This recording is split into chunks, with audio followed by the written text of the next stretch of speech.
በመጨረሻ መኪና ስር ገባችና አረፈችው። መኪና ስር እንግዲህ ላሽ ብላ ተኛች ማለት ነው። በገዛ እጇ እንግዲህ ተመናቅራ አባባን እገላለሁ ብላ እንግዲህ ያላረገችው ያልሞከረችው ነገር የለም። አንዱም ግን አልተሳካላትም በሚያሳዝን ሁኔታ። ዛሬ እንግዲህ አባባ ይሄንን ውሃ ጠጪ፣ ይሄንን ውሃ እስኪ ምንድነው ውስጡ ያለው ጠጪ ሲሏት፣ እሷም ደግሞ አልጠጣም ያንተ እኮ ነው ለምን እኔ እጠጣለሁ ብላ ታገለቻቸው። ጠጪ እንዴ መድኃኒት አድርገሽበት አይደለን ሲሏት፣ በፍጹም አላረኩም እኔ እኮ ሮጠ መጣ ስታንቀኝ ደንግጬ ነው እንጂ ለምንድን ነው ሁልጊዜ በክፋት የምታስበኝ? ለምንድን ነው አባዬ ቆይ ለምን እያለች እንግዲህ እያስመሰለች እሳቸውን ማስመሰሏን በትክክል አወቁባት። ከዛ በኋላ በፍጹም ይሄንን ነገር መቼም አላምንም፣ እስቲ ምንም ነገር አላደረኩበትም እምትይ ከሆነ ጠጪው ሲሏት አልጠጣም አለች። ቢታገሏትም አልችላላት። ከዛ በኋላ እንግዲህ ቲና አሁን ያለሽ አማራጭ ከዚህ ቤት ጨርቅሽን ጥርግርግ አድርገሽ ውልቅ በይ። አባዬ ለምንድነው ሁልጊዜ ክፋት የምታስበው? እኔ እኮ የድሮዋ ቲና አይደለሁም ተለውጫለሁ። አባዬ ሁሌ በክፋት ለምን ታስበኛለህ አለችው። ከዛ በኋላ አይደለ ከዚህ በኋላ እኔ የምሸወድልሽ ይመስልሻል? ሞኝ ይመስልሻለሁ እንዴ ስታየኝ አሏት አባባ። አባዬ አንተ እንደፈለክ ማለት ትችላለህ፣ እኔ ግን ተለውጬ ሌላ ሰው ሆኛለሁ እኮ። ለምን ስታይ እንደነገጥሽ? እዚህ ውሃ ውስጥ ምንድን ነው የጨመርሽበት? ተናገሪ። እኔ ምንም አልጨመርኩበትም ቲና፣ የእውነቴን ነው የምልሽ ተናገሪ ቢሏትም አልናገርም አለች። አሁን ከዚህ ቤት ጨርቅሽን ይዘሽ ውልቅ በይልኝ፣ አለበለዛ ግን ከባድ ነገር ይፈጠራል እዚህ ቤት ውስጥ አሏት። ለምንድን ነው የት ሄዳለሁ በዚህ በጨለማ? የት መሄጃ አለኝ? ሰማይ ቤት ግቢ ብትፈልጊ ለኔ ብለሽ፣ ግን ከቤቴ ውስጥ ውልቅ እንድትይለኝ ነው የምፈልገው አላት አባዬ። በጣም ደነገጠች። እንደዚህ አባዬ ቆራጥ ይሆናል ብላ አስባ ማታውቅም ነበረ። እንግዲህ ዛሬ ያላሰበችው ነገር ነው የገጠማት። በጣም ትልቅ ዱብዳ ወደቀባት እሷ። ነገር ግን አባዬን አውቃ እያስመሰለች እየለመነችው ነበር እንጂ በፍጹም ከዛ ቤት በመውጣቷ እሷ ደስተኛ ናት። ግን ደግሞ አውቃ ነው። ምክንያቱም ካሌብ ደግሞ ከዛ ቤት መውጣቷን በጭራሽ አይፈልግም። ለምን ከዛ ቤት ከወጣች ትልቅ ነገር ታደርስብናለች። አባዬ ቀድመ ማሰብ አለብህ። እኔ እኮ ቲናን ስለማውቃት ነው። እሷ እንደዚሁ በቀላሉ እጅ መሰጥ ሴት አይደለችም። ስለዚህ አባዬ እባክህ ከማድረግ በፊት ለምን አላሰብክም? ትልቅ ነገር ብታስብ ነው እሷ እንደዚህ ተክለፍልፋ ከዚህ ቤት ውስጥ የወጣችው አለው ማለት ነው ካሌብ። ተዋት፣ ምንም አታመጣም። እስኪ የምታመጣውን ነገር አብረን እናያለን አለ። ከዛ በኋላ እንግዲህ ወይዘሮ ቲና ልብሷን መለቃቀም ጀመረች መኝታ ክላስ ገብታ። ከዛም ትሁቴ መጣችና በራን ኳኳች። ምንድን ነው ቲና? ማን ነው ስትላት፣ እኔ ነኝ ትሁት፣ ግቢ ትሁቴ እያለች አውቃ እያለቀሰች። ምን ተፈጥሮ ነው ቲና? አባዬም እኮ ተበሳይቶ ሲወጣቸው ነው። ትሁቴ እኔ እውነት ምንም የማያውቀው ነገር የለም፣ ግን በቃ አባዬ ውሃ ውስጥ የሆነ ነገር አድርገሽበታል ብሎኝ ጠጪው ስሎ ሲታገለኝ ውሃው ተደፋ፣ በዛ ነው። እናም ከዚህ ቤት ውጪ፣ አሁኑኑ ውጪ ከዚህ ቤት፣ ጨርቄን ማቄን ሳትይ ውልቅ ብለሽ ከዚህ ቤት ውስጥ እንድትወጪ ነው የምፈልገው አለኝ። ምን መሄጃ አለኝ? ወይ ጉድ ብላ ቲና ማናት ትሁቴ ራሷን ማስጨንቋታል። ለራሳ ወታ ሄደች ትሁቴ። ከዛም ካሌብና አባባ ሳሎን ቁጭ ብለው እንግዲህ እያወሩ እያለ አንተ ሄደች አሉ አባባ። አይ አለች አልሄደችም። አባዬ ግን የቲና ከዚህ ቤት መውጣት ልክ ነው ብለህ ታስባለህ? እና እንዴት አላስብም? አይ እኔ አይመስለኝም። እሷ ከዚህ ቤት ከወጣች የሆነ ነገር አስባለች ማለት ነው እንጂ እንደዚሁ በቀላሉ እጇን መሰጥ ሴት እኮ አይደለችም ቲና። ትሞታታለች እንጂ ምንም ትበል ብቻ ከቤት ውስጥ ውልቅ ትበል። ልትገለኝ ነበር እኮ አንተ አይገባህም እንዴ? ልትገለኝ መድኃኒት ውስጥ ውሃ ውስጥ መድኃኒት ጨምራ አየዋት። እና ከዚህ በኋላ የሷን ተንኮል መሸከም አልፈልግም አሉ አባዬ። ከዛም አባዬ ቢሆንም እኔ ግን ምንም አልተመቸኝም፣ ፈራ፣ በጣም ፈራ። የፈራውም ነገር እንግዲህ ሆነ። እሷ ልክ እዛው ክላስ ውስጥ ሆና ከዛው ክላስ ሳትወጣ ደወለችና ሄሎ እርዳታችሁ ያስፈልገኛል አለቻቸው። ከዛም እነሱ እሺ ያሏት ማን እንደሆኑ አላውቅም። ከዛ በኋላ ወደ ካፌ ሄደችና ቁጭ ብላ ሄሎ አልተዘጋጃችሁም እንዴ? እየጠበቅኳችሁ እኮ ነው አለቻቸው። እየመጣን ነው አለች። አሁን እንግዲህ መኪና ያስገጫት ሰውዬ እራሷ ተነጋግራ ነው ከነሱ ጋር መኪና እንዲገጫት ያደረገችው። ምክንያቱም ገንዘብ ስለምትፈልግ ካሳ ማለት ነው። ያ ሰው እንግዲህ አላቅም ማን እንደሆነ እንግዲህ ሄዳ በራሷ አስፓልቱ ስትሻገር ሄዳ አስፓልቱ ስር ተነጠፈች ማለት ነው። መኪናው አልነካትም፣ ብቻ በንፋስ ነው መሰለኝ የወደቀችው። ምክንያቱም ሰበብ ነው የምትፈልገው። ኤዱዬም ደግሞ ደረጃው ላይ መጣችባትና ወይ ጉድ፣ እንዲሁ በቀላሉ እጅ መሰጪ አልመሰለኝም ነበር እኮ በጣም ይገርማል ቲና አለቻት።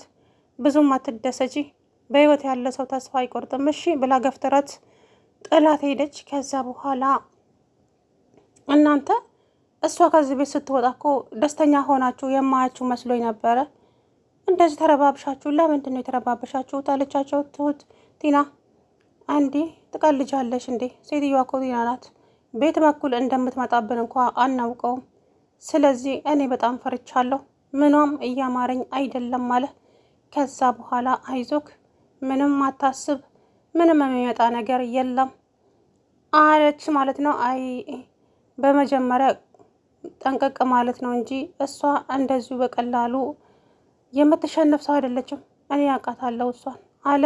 አራት ተፍራ ባክን፣ ካልደፈረሰ አይጠራም፣ አባቷ ታመጣለች ምናምን አሏት። እሱ ግን እንደዛም ሆኖ ውስጡ ሰላም ሊያገኝለት አልቻለም በፍጹም ማለት ነው ካሌብ። እሷም እንግዲህ ጨርቋን ጠቅልላ ከዛ ቤት ወጣች። ኧረ ተመለሺ፣ ኧረ በናትሽ ምናምን እንዲሏት ፈልጋ ነበረ። እሷ ግን ያው ማንም ዞር ብሎ ስላላያት ብቻ እየሮጠች ወጣች።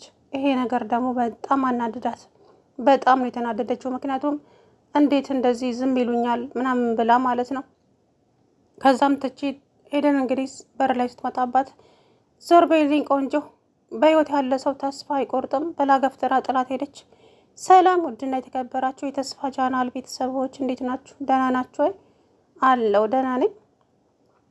እንግዲህ ቲና በመጨረሻም አባዬ ከቤት ውስጥ ውጭ ልኝ ብለው ሲያመነቃቅሯት እሷም መኪና ስር ሮጣ መስኪና ስር ገባች ማለት ነው። እንግዲህ ልብሷን ይዛ የት እንደሄደች አላውቅም። ከአባባ ቤት ግን ወጥታ ሄዳለች ማለት ነው ላትመለስ።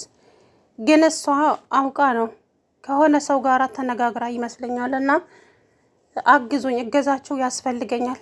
ይሄ ሽማግሌማ አሳገትኩት፣ መድኃኒት ሰጠሁት፣ ብዙ ነገር አደረግኩት፣ በሽተኛ አድርጌም አስቀመጥኩት። አንዱም ግን ሊያሸንፈው አልቻለም። ስለዚህ አሁን ያለኝ አማራጭ እራሴ መኪና ስር ገብቼ አውቄ ከዛ በኋላ ካሳዬን እቀበላለሁ ወይ ደግሞ የማንች ምናምን ተብሎ በዛ ሰበብ ገንዘብ እፈልጋለሁ ብላ እንግዲህ ከሰዎች ተነጋግራ መኪና ስር ሄዳ ተነጠፈች ማለት ነው። ከዛ በኋላ እንግዲህ እነሱ ምንም የሰሙት ነገር የለም። መንገድ ላይ ያሉት ሰዎች ሁሉ ጭንቅላታቸውን ይዘው ቆመው ነበር። እንግዲህ ደንግጠው ይሁን ምን አውቀውም ይሁን አላውቅም፣ ብቻ የቲና አወዳደቅ ዛሬ በጣም የገረመኝ። ምክንያቱም መኪናው ያለው የት፣ እሷ የወደቀችው የት? በመኪናው ትንፋሽ ባቡር ነው እንዴ? ባቡር ነው በትንፋሹ ሰውን የሚስበው አይደል? ባቡር ከርቀት ነው ሰዎችን የሚስበው ይባላል። አላውቅም ግን እንግዲህ እሷ መጨረሻዋ ምን እንደሆነ እሷ ግን ያው ተንኮል ነው መጨረሻዋም መጀመሪያዋም በተንኮል የተካነች ስለሆነ እኔ ምን ላይ እንደምትወድቅ ግራ ገብቶኛል። መጨረሻዋስ ምን ይሆናል ብላችሁ ታስባላችሁ እናንተ? እውነት የቲና መጨረሻ ነው ይናፍቀኝና እንግዲህ በመጨረሻም ይኸው መኪና ስር ሄዳ ተዘረረች ማለት ነው። አሁን እንግዲህ ማንም የሰማ ሰው የለም። በእርግጥም ግን ደግሞ ያንስባታል። በእንደዚህ መልኩ ባይሆንም ለሷ ይገባታል ብዬ የማስበው ነገር ነው። ግን እንደዚህ ሳይሆን ማለት ነው። እሷ ለነገሩ አውቃ ነው ሄዳ የገባችበት እንጂ ማንም ጋይቷት አይደለም። ካሳ ትፈልጋለች እሷ። እነኝም ቤተሰቦች እያመሰች ያለችው ለምንድን ነው? ለገንዘብ። ገንዘብ ነው። አሁን ዳኒም ከሷ ላይ ርቋል። ስለዚህ ማንም ሰው አይዞሽ የሚላት ሰው የላትም። በገዛ ስራዋ ተጣላች። በገዛ ስራዋ ነው ወደ ውጪ እንድትወጣ የተደረገችውና ያ ነገር ደግሞ እንግዲህ በጣም በጣም በጣም አናዷታል።